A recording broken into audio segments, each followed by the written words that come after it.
A reading from the Holy Gospel according to Luke chapter 15 verses 1 to 3 and 11 to 32. Passage taken from the Message version of the Bible. By this time, a lot of men and women of doubtful reputation were hanging around Jesus, listening intently. The Pharisees and religious scholars were not pleased, not at all pleased. They growled, "He takes in sinners and eats meals with them, treating them like old friends." Their grumbling triggered this story. Then Jesus said, "There was once a man who had 2 sons. The younger said to his father, 'Father, I want right now what's coming to me.' So the father divided the property between them. It wasn't long before the younger son packed his bags and left for a distant country.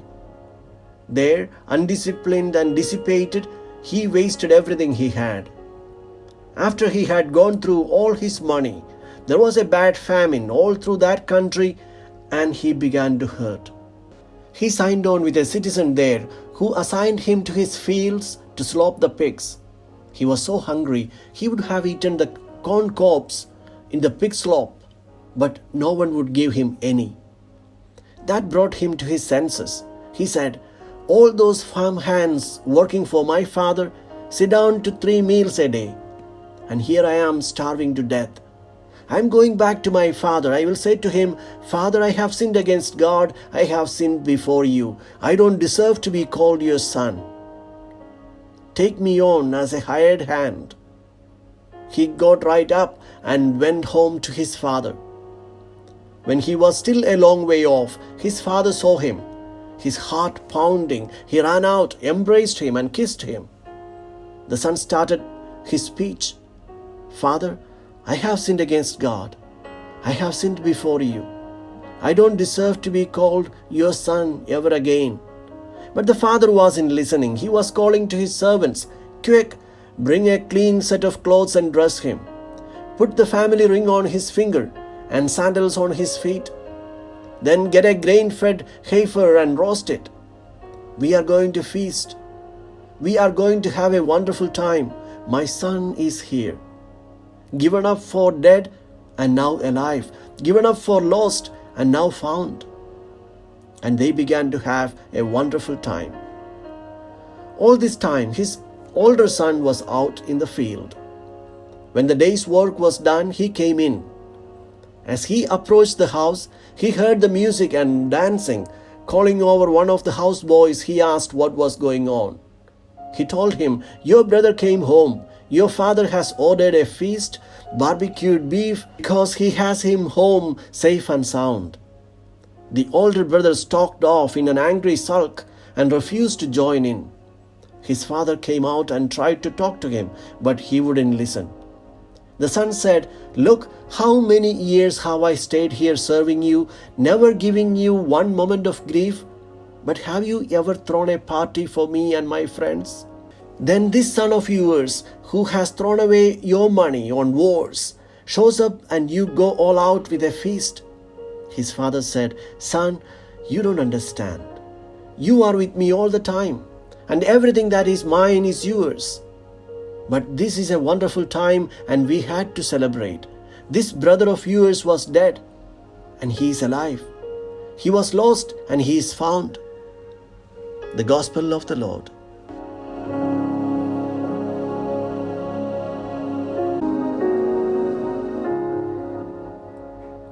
Reflections on the Gospel according to Luke chapter 15 verses 1 to 3 and 11 to 32.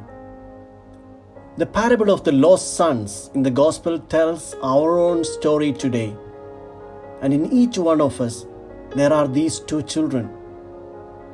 Judaism taught that God granted His pardon to those who had sincerely repented and expressed their desire to be converted through fasting, penance, torn clothes, and prostrations.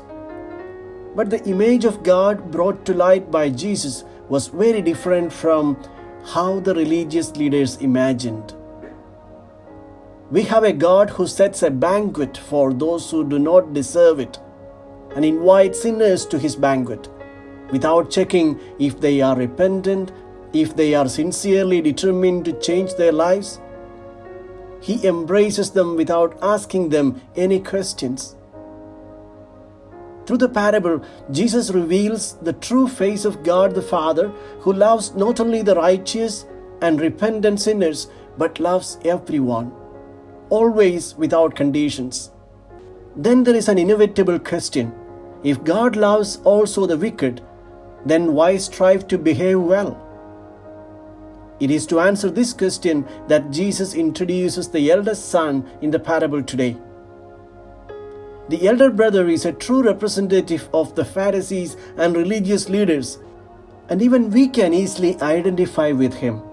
He presents his account of sincere following of his duties to his father, as if to remind the father, "I have not transgressed any command. I have always served you faithfully."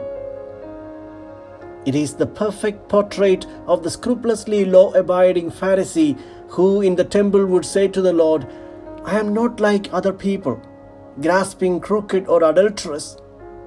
I fast twice a week and give the tenth of all my income." Does his behavior sound familiar to us? We have attended the Sunday Mass without fail, prayed the novenas and litanies faithfully, observed the Lent with utmost care. But please don't ask me to forgive and love that brother or sister who wronged me. In the parable, the younger son uses the word Father 5 times. He knows, although he does not deserve anything, he received everything free from his father.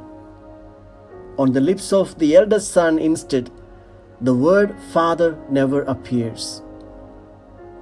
We have a Father who awaits our return, no matter how wrong we have gone.